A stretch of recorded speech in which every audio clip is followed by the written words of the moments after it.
Internacional en Clave Sur. Observatorio del Sur Global.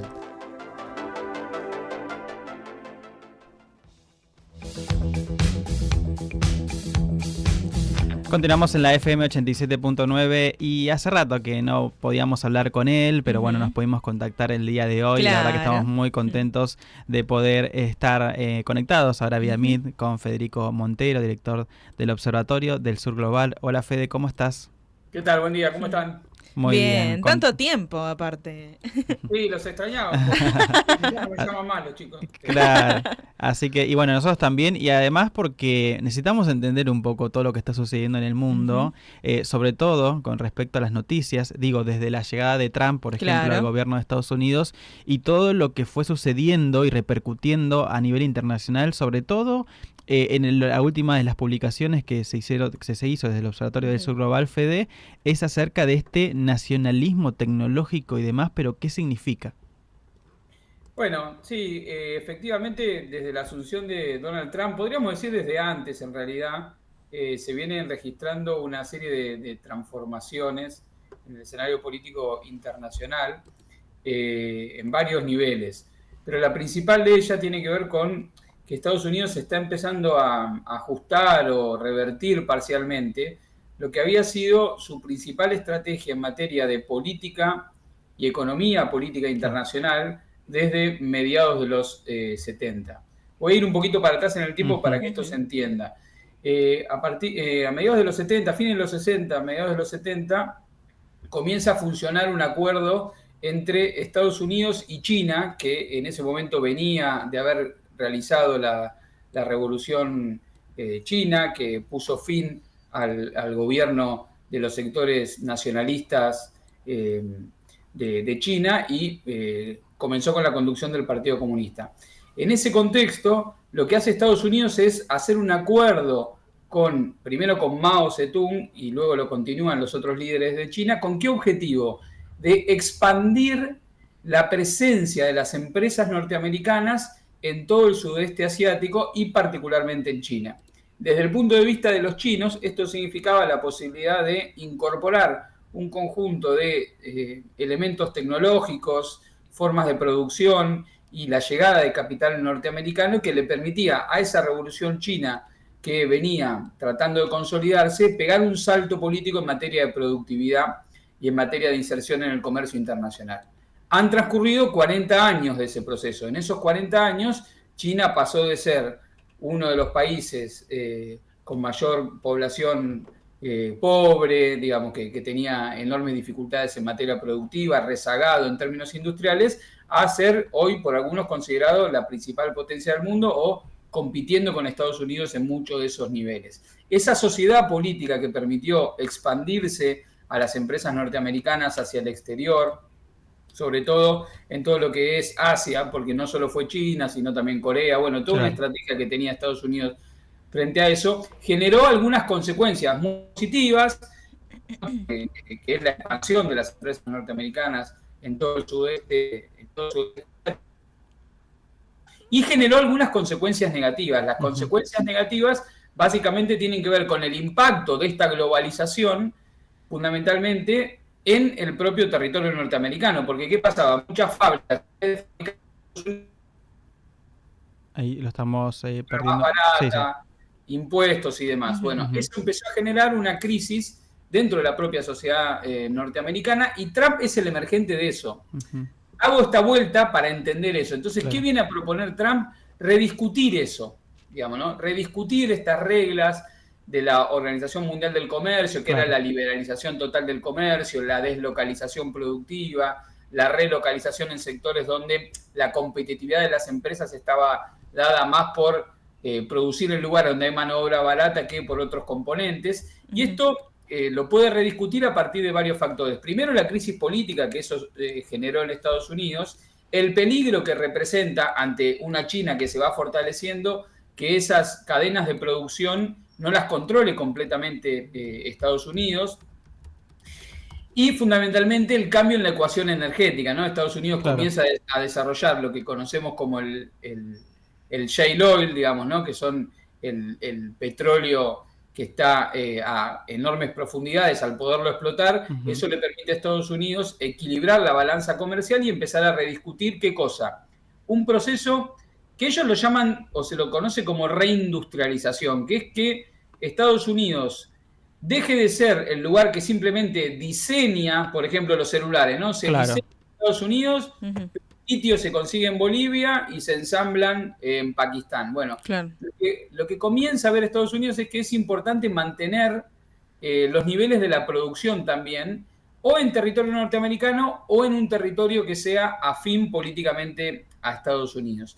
Y ahí engancha el giro con este nacionalismo tecnológico, que Ujú. tiene que ver con ujú, que la competencia a nivel de las grandes tecnologías en muchas materias, China ha superado a Estados Unidos, entonces Estados Unidos lo que quiere es como recalibrar esto, no es que va a estallar ese acuerdo de base de 40 años de que las empresas capitalistas norteamericanas estén en China, pero quiere que esas consecuencias negativas que tenía sobre ciertas industrias, como por ejemplo la industria automotriz, las claro. industrias tecnológicas y la cuestión energética, recalibrarlo para que los empleos de alta calidad estén en Estados Unidos, las cadenas de producción estén controladas por Estados Unidos y los flujos financieros poderlos controlar. Claro, ese es Ujú. el cambio, digamos, de paradigma. Y ante este escenario, mucho se ha hablado también de de alguna manera, enfrentamiento que tuvo, por ejemplo, con la Unión Europea respecto a la guerra, pero también su relación con los países sudamericanos, digo, latinoamericanos, porque hemos visto también el tema de los aranceles con México y Claro. Canadá. Ujú. Digo, todo eso se da también en este contexto, ¿no? De querer reorganizarse. Claro, yo hice esta larga introducción para que Sí, nos ubiquemos más o menos en el escenario, porque noticias hay todo el tiempo, claro, Ujú. pero lo que no hay por ahí es un contexto dentro claro. del cual poderlas entender. Mm, Entonces, por ejemplo, si analizamos lo que estuvo sucediendo en los últimos meses, ¿no? En el último sí, mes, que son que todo el tiempo Estados Unidos anuncia aranceles para claro. México y para Canadá, Sí, sí, ¿no? Y después parece que retrocede un poco y demás. ¿Qué pasaba? La principal zona de influencia de Estados Unidos es Canadá y México, donde Estados Unidos, digamos, se asoció muy fuertemente, en términos económicos prácticamente, digamos, anexó a ujú, Canadá y a México a su industria, a sus procesos productivos.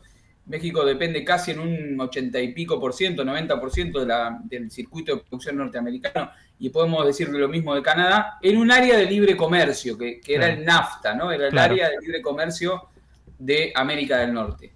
¿Qué sucede? Este mismo proceso que yo decía antes, que a través de la asociación que estos países tenían, México y Canadá, por ejemplo, con otros países como China y demás, sucedía que este proceso de debilitamiento de las cadenas productivas norteamericanas también afectaban a Estados Unidos. Por eso, Estados Unidos decide levantarle los aranceles para valorizar más los sectores de la cadena productiva que acontecen dentro de Estados Unidos. Y lo mismo sucede con Europa, con la diferencia de que Europa, en el contexto de esta reconfiguración en el escenario político internacional, Europa tenía un buen acuerdo. ¿Y cuál era el buen acuerdo que tenía Europa? Tenía un buen acuerdo con Rusia, que era neutralizar cualquier hipótesis de conflicto bélico con Rusia. ¿A cambio de qué? A cambio de que Rusia le vendía energía barata a Europa, claro, fundamentalmente a Alemania, y Europa le vendía materias primas elaboradas y bienes industriales a Rusia.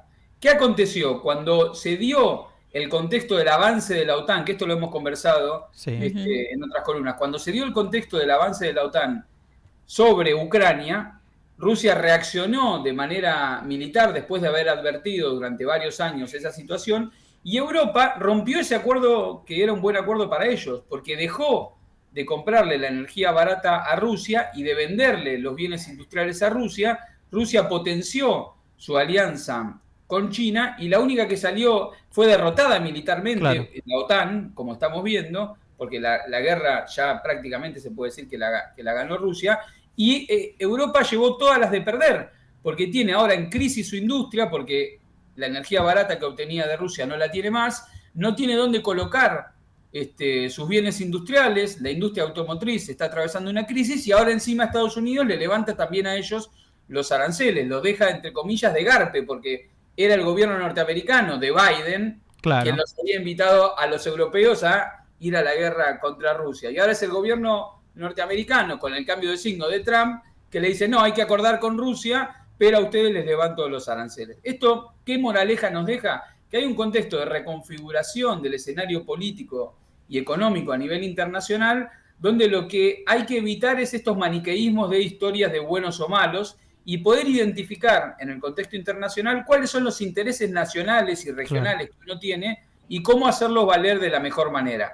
Hacer seguidismo de la política de un país, como le pasó a Europa, como le pasó a Zelensky, que hizo seguidismo de la política norteamericana, termina no solamente en una crisis política, sino en la destrucción de tu propio país, que es lo que le está pasando a Ucrania. Y esto debería ser un signo de atención para un país como la Argentina, que tenemos un presidente que hace seguidismo de la política norteamericana. Claro.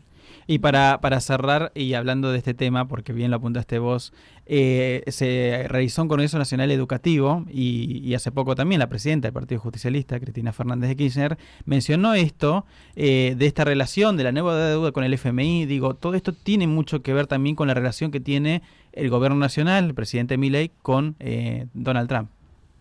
Bueno, lo que se puede decir de Donald Trump, se pueden decir muchas cosas, pero que es leal con los que lo bancan, digamos, ¿no? Entonces, claramente, él identificó durante el gobierno de Mauricio Macri un aliado en Mauricio Macri, y cuando fue el presidente por primera vez Trump, ante la crisis del modelo de endeudamiento y fuga, que es lo que puso en marcha Macri y es lo que está poniendo en marcha Milei ahora, pero cuando a Macri le estalló el modelo de endeudamiento y fuga, logró a través del acuerdo político con Donald Trump que el Fondo Monetario Internacional desembolsara los famosos 45.000 millones de dólares que se endeudaron de por vida a nosotros, a nuestros hijos y a nuestros nietos, con el objetivo de que esa crisis financiera evitara que Mauricio Macri perdiera las elecciones. Bueno, no fue suficiente, sabemos, Mauricio Macri perdió las elecciones, ganó el Frente de Todos, lamentablemente durante el gobierno de Alberto Fernández se perdió la oportunidad de renegociar en otras condiciones con el Fondo Monetario Internacional que explicaran que ese dinero que se le había dado a la Argentina no era para el bien de la Argentina, sino para el bien del gobierno de Mauricio Macri, y lamentablemente se votó de la mano del ministro de Economía Guzmán en ese momento la legitimación de ese acuerdo con el Fondo Monetario Internacional. Bueno, ¿ahora qué sucede? Lo mismo. Javier Milei desde un primer momento se mostró alineado con Donald Trump, puso en marcha un modelo de ajuste y valorización financiera que hace recaer sobre el conjunto de los trabajadores un ajuste para, entre comillas, frenar la inflación. Y lo que está aconteciendo es que ese modelo está entrando en crisis y una vez más es Donald Trump, a través de la alianza con Milei en este caso, quien sale a la cancha para que el Fondo Monetario vuelva a garantizar en una historia que se vuelve a repetir fondos para intentar que el gobierno de Milei pueda sostenerse por lo menos hasta las elecciones. Ese es el contexto en el que estamos atravesando, donde este alineamiento geopolítico que pretende Milei, no con Estados Unidos, sino con Donald Trump particularmente, nos vuelve a traer esta receta del Fondo Monetario Internacional que tarde o temprano no va a poder evitar la crisis de este modelo económico que finalmente es inconsistente en sí mismo, independientemente de que vemos nuevamente cómo el Fondo Monetario Internacional actúa como un instrumento para garantizar, ¿qué cosa? La continuidad de la dependencia de nuestro país respecto del Fondo Monetario Internacional, porque estos gobiernos liberales pasan, pero queda ese vínculo y esa deuda y esa relación de dependencia, incluso para luego si cambia el signo del gobierno en la Argentina. Así es, la verdad que es impresionante, ¿no? Cuando entendemos un poquito el contexto, porque a veces es mucha la información, como bien las decía noticias Fede, aisladas, que son todo el día. Son todo el día, pero entender el contexto bien del camino, ¿no? Que está tomando, obviamente, Estados Unidos con Donald Trump y sobre todo la relación con nuestro país y con nuestro presidente, el presidente Javier Milei, y bueno, las políticas públicas que ya sabemos, ¿no? Que nos afectan a todos los trabajadores en su conjunto, sobre todo en este momento que se siente más la sensación de inestabilidad, ¿no? Sobre todo en la parte económica. Fede, te agradecemos por estos minutos, como siempre. La información está en el observatoriodelsurglobal.com y nos reencontraremos en cualquier momento también para seguir hablando, porque hay muchos temas para seguir comentando en este panorama global. Dale, la seguimos. Gracias, un abrazo. Gracias, Fede. Ahí pasa Federico Montero, director del Observatorio del Sur Global. Lo pueden seguir en Instagram también. Claro, en Instagram, que es muy, muy fácil. Tienen que ingresar Observatorio Sur Global y ahí también está todo el detalle de las noticias. Así es. Nosotros continuamos, Lau, hasta las 12 de mediodía. Claro, acá en el magazine cerca tuyo.